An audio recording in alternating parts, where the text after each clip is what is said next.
Olá, alunos do segundo ano. Mais uma vez, vamos agora ter mais uma aula de biologia. Vamos agora falar de um novo filo. Agora sim, nós estamos dentro do conteúdo do terceiro bimestre, tá? E desde já eu gostaria de parabenizar aqueles alunos que estão assistindo às aulas. É importante que vocês assistam, é importante que vocês acompanhem esses conteúdos, é importante que vocês estejam lá nos comentários do Google Classroom, resumindo o que vocês assistiram. Eu percebi que os poucos alunos que postaram seus comentários estavam ok, muito bem. Então, nós estamos no quarto filo do reino Animalia, que é o filo Nematódia, tá, pessoal? Filo Nematódia, ou chamado também de filo dos Nemateumintos, tá? Pode ser chamado por esses dois nomes, filo Nematódia ou dos Nemateumintos. Nesse filo, turma, é um filo também de indivíduos parasitas, tá? Todos esses animais que vão estar presentes nesse filo é parasita de seres humanos e de animais, tá? São também filos de vermes. Nós vimos que lá nos plateumintos eram vermes de corpo achatado. Aqui também serão vermes, só que terão características muito mais adaptativas à vida parasitária do que o filo dos plateumintos. Então, vamos aqui à nossa aula. Certo, então, quais são as características desses vermes? Primeiro, esses vermes, eles terão o corpo alongado, tá? Corpo alongado. Deixa eu pegar aqui o pincel para vocês. O corpo alongado, né? Cilíndrico e fino.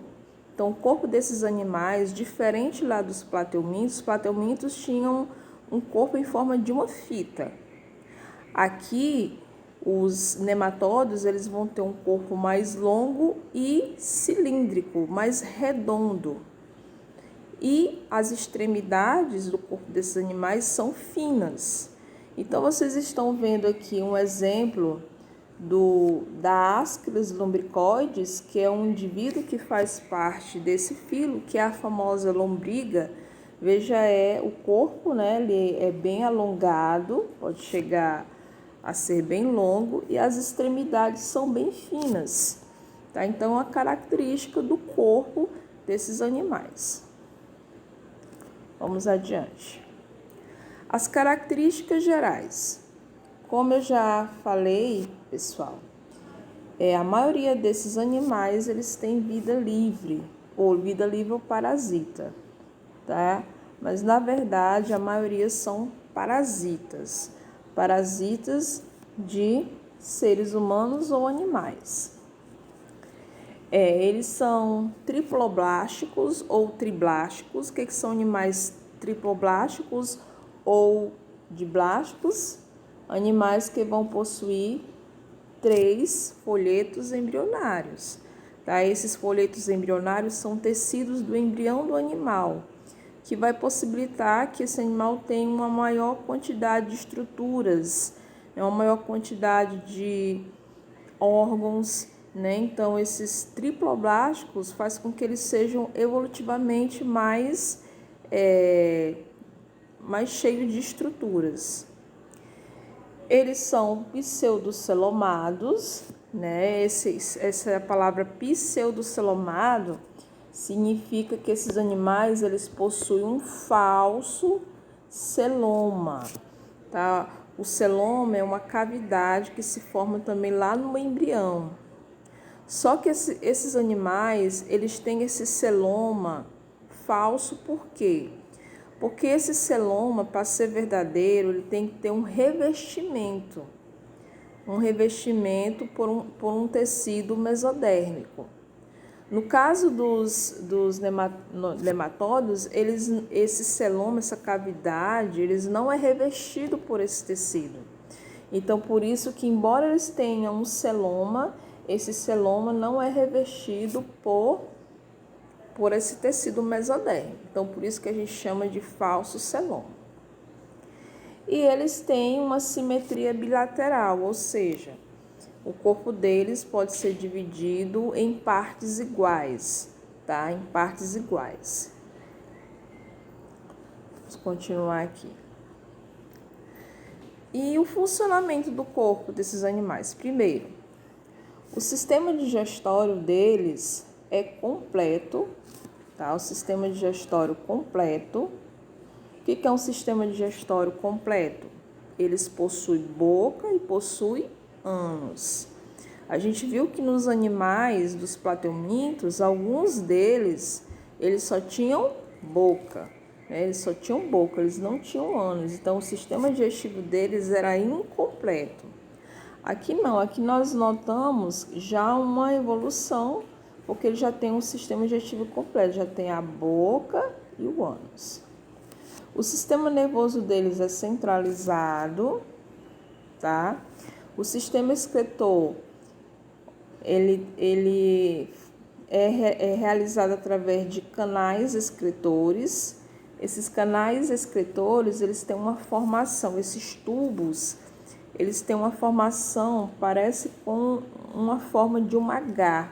Então, por isso que a gente diz que o sistema excretor deles tem uma forma de um H, tubo em H, tá? Então, aqui o sistema excretor, pessoal, já tem tubos, né? Já tem canais por onde essas excretas vão ser realizadas, essa retirada dessas substâncias do corpo do animal já vão ser retiradas por uma estrutura especializada. A respiração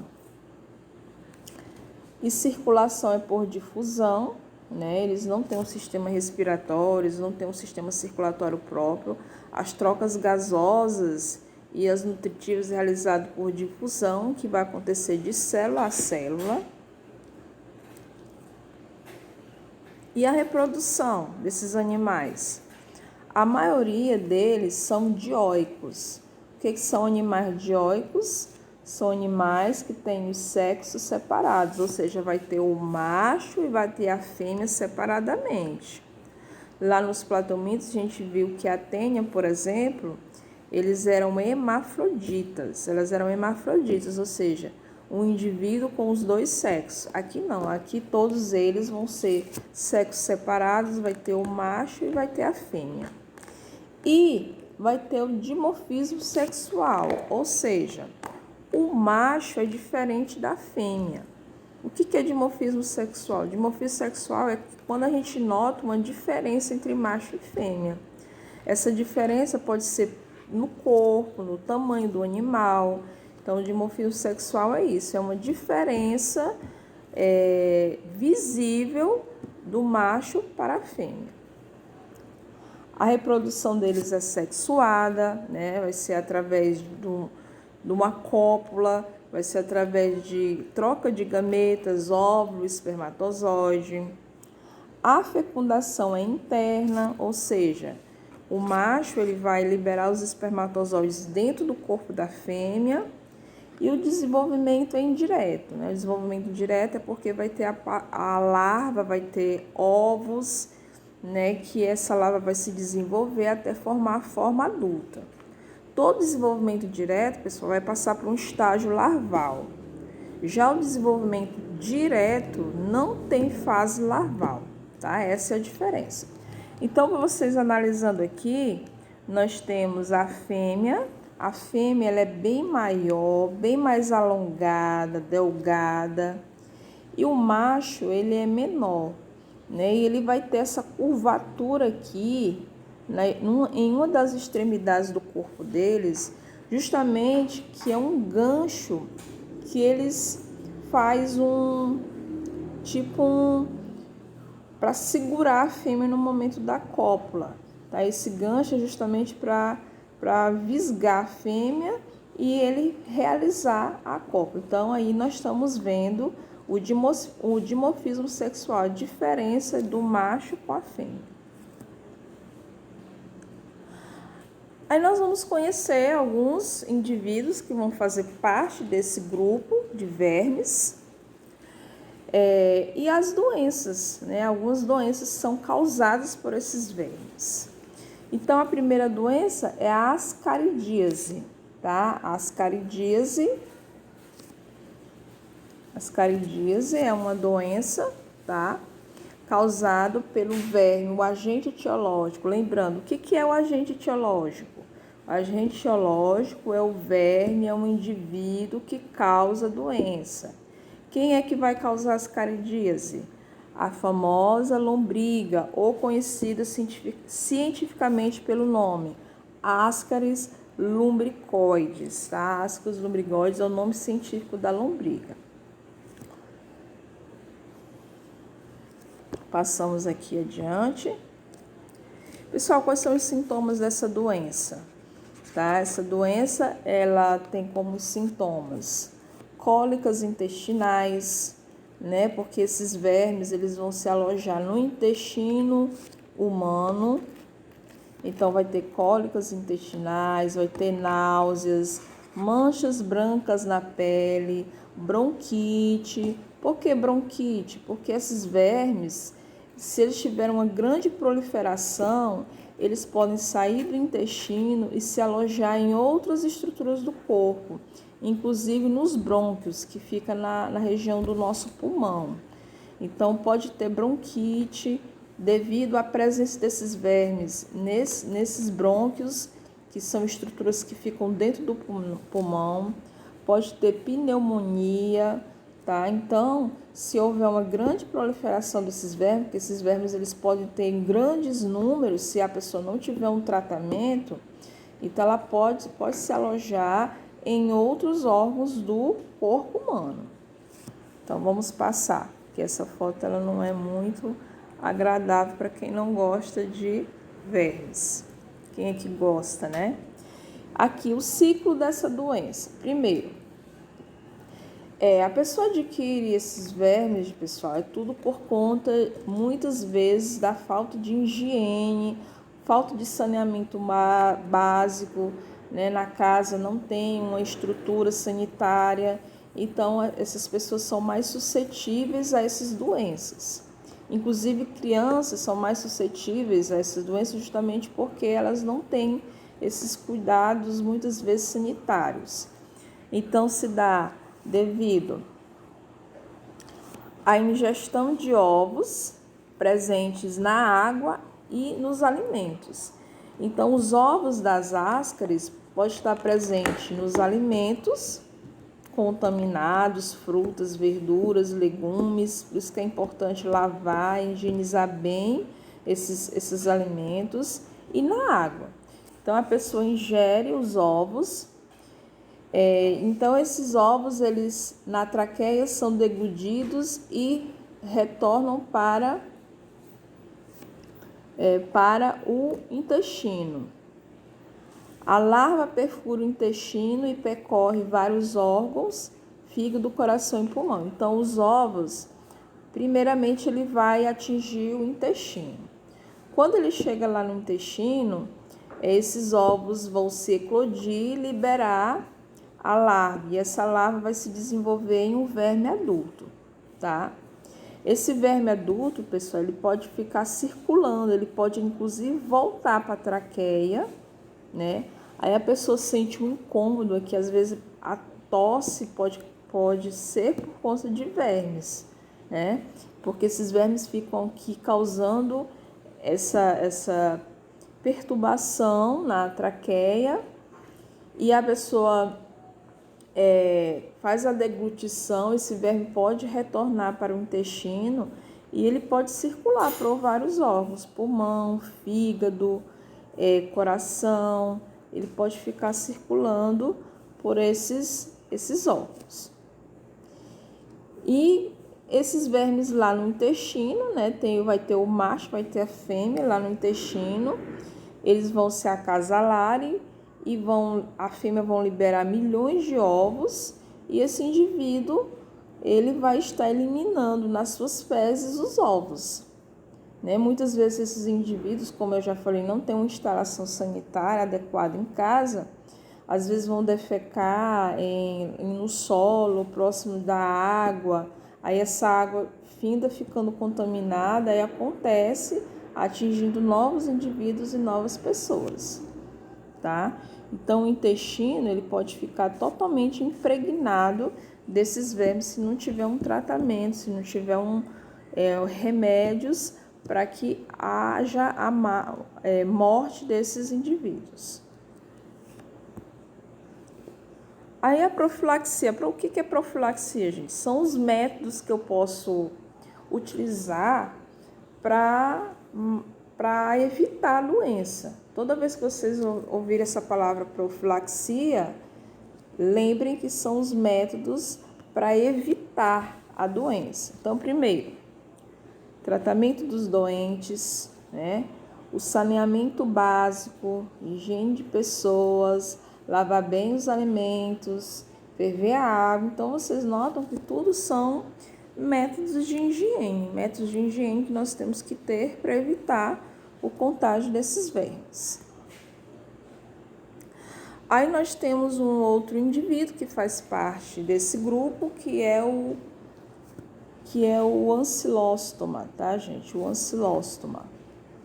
Nós temos duas espécies de ancilóstomas. É o ancilóstoma duodenale, deixa eu pegar aqui o pincel, o ancilóstoma duodenale e o Necator americanus. Esses dois indivíduos, eles podem causar essa doença aqui chamada ancilostomose, popularmente conhecido como amarelão. Nota, gente, isso aqui é a boca do animal, ó, a boca do animal. A diferença do ancilóstoma duodenale para o Necator americanus é que no ancilóstoma duodenale tem essas lâminas. Essas lâminas, pessoal, elas são cortantes. Esse animal ele fica lá no intestino e ele vai se alimentar do sangue. Tá? Ele vai se alimentar do sangue. Então, ela fica lá no intestino, perfurando a parede do intestino e sugando o sangue da pessoa. Então, por isso que a pessoa fica anêmica, fica pálida, porque essa pessoa ela vai ter esse verme ali causando lesões no local que ele esteja parasitando. Já o Necator americanus, ele não tem essas lâminas, tá? Você vê a boca, não tem essas lâminas, tá? Então, essa é a diferença. Então, qual é o agente etiológico da doença chamada ancilostomose? Pode ser o ancilóstoma duodenale ou o Necator americanus. Sintomas da doença. Nós temos as cólicas intestinais, tá? As cólicas intestinais, náuseas, anemia. Como eu disse, anemia é justamente porque esse animal ele vai se alimentar do sangue, ele não vai se alimentar das substâncias nutritivas, ele vai se alimentar do sangue. E diarreia com sangue, né? As fezes podem estar com sangue justamente por conta desse comportamento desse animal. E a transmissão? Penetração ativa das larvas do parasita presentes das larvas do parasita presentes no solo, no corpo humano, através da pele. Então, esses vermes, essas larvas, esses vermes vão estar no solo. E a contaminação vai ser através da pele. Então, é muito comum em pessoas que andam descalços, tá? Pessoas que andam descalços, que a larva ela vai penetrar através das palmas dos pés, tá? Então, a pessoa que tem costume de andar descalço no solo, ela pode adquirir esses vermes, porque as larvas elas vão estar lá no solo, elas têm elas podem estar ali no solo por um bom período de tempo e elas vão penetrar através da pele do indivíduo. Então, isso é uma forma de transmissão. Aí, o ciclo de vida, né? Então, a gente vê aqui as fezes com os ovos. A pessoa que está contaminada, ela pode eliminar essas fezes no solo. Esses ovos vão ter as larvas. Deixa eu pegar aqui o pincel. Então, a larva, né, o ovo eclode e a larva sai. Aí vem a pessoa, anda descalço e a larva penetra pelas palmas dos pés. E a larva vai atingir a corrente sanguínea e atingir o intestino, porque é lá o órgão que esse verme gosta de estar. E aqui nós estamos vendo, né, o Ancylostoma duodenale com suas lâminas presentes nas suas bocas, na sua boca. Profilaxia, como que eu posso evitar esse tipo de doença? Primeiro, através do tratamento de doentes, saneamento básico e o uso de calçados, tá, pessoal? Então, mais uma vez, são formas sanitárias, né? São doenças que a gente pode evitar através de saneamento básico, através de higiene. Então, infelizmente, pessoas que moram em locais que não têm saneamento básico, eles costumam ser os mais vulneráveis.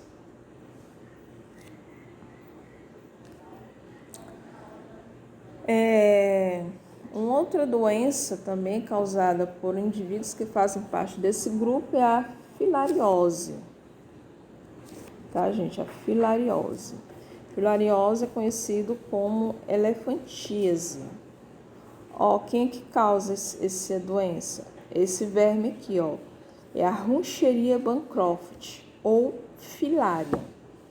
Tá? É um vermezinho, ele é pequeno, mas é que ele pode causar um estrago muito grande, porque esse verme ele vai se alojar nos vasos linfáticos, ele vai destruir os vasos linfáticos. Porque nós, pessoal, nós temos dois tipos de circulação no nosso corpo. Nós temos a circulação sanguínea, que por onde vai circular o sangue, né? E nós temos a circulação linfática, por onde vai circular a linfa, que é um líquido que vai ter anticorpos, vai ter outras células importantes para o nosso corpo. Então, essa verme aqui, ele vai se alojar nos vasos linfáticos e vai causar uma destruição grande. Já que nós vamos ver algumas fotos de pessoas que têm essa doença. Pessoal, essa doença ela já não tem mais a questão sanitária, higiene, porque quem vai transmitir a larva da filária é esse mosquito aqui. Então, a transmissão da doença vai se dar pela picada desse mosquito, que a gente chama de mosquito culex, tá? O mosquito culex, do gênero culex.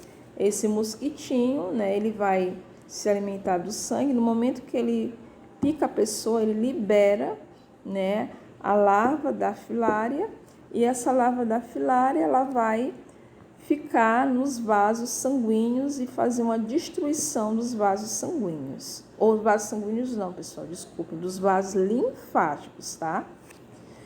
Então, gente, pode causar essas malformações na perna, tá? A perna, ela fica inchada, fica totalmente com essas tromboses, tá? Em vários órgãos, principalmente nos membros inferiores, principalmente nas pernas, pode acometer os testículos, os seios, em várias partes do corpo, mas o mais comum é nas pernas, né? As pernas ficam inchadas porque essas filárias elas vão obstruir a circulação linfática, a circulação da linfa. E a transmissão se dá exatamente pela picada desse mosquito. Esse mosquito é que vai estar transmitindo a larva desse verme. Como é que a gente pode evitar? O tratamento dos doentes, tá? Combate ao vetor. O que é o vetor? É o mosquito. Quem é o vetor da filariose? É o mosquito Culex, tá? O vetor é o organismo, o indivíduo que transmite a doença. Uso de repelentes, cortinados nas camas, né? Dormir sempre com aquela, o pessoal chama de mosquiteiro, justamente para evitar a picada deste mosquito. E tem o bicho geográfico, né? Que é esse outro verme. Nós não vamos entrar muito em detalhe, viu, gente? Ele fica presente aqui, muito visível na pele, causa uma coceira. Oxirose. Oxirose é muito comum em crianças, tá, pessoal? É um vermezinho muito pequeno, muito minúsculo. Ele se aloja principalmente na região anal. Ele causa uma coceira no período que eles estão fazendo um acasalamento. Eles causam uma coceira nessa região. Aí a criança, ela não sabe, ela não tem esse conhecimento. Aí coça essa região, às vezes leva essa mão contaminada à boca e causa reinfecção, tá? Então aqui é o Oxirose vermicularis, né? Que é esse vermezinho aí que fica na região que nós estamos vendo uma imagem, né? Justamente desses vermes, são vermes muito pequenos mesmo, né? Que ficam se alojando nessa região. Causa náuseas, vômitos, dores abdominais, intenso prurido anal. O que é prurido anal? É coceira. E mais comum em crianças, tá?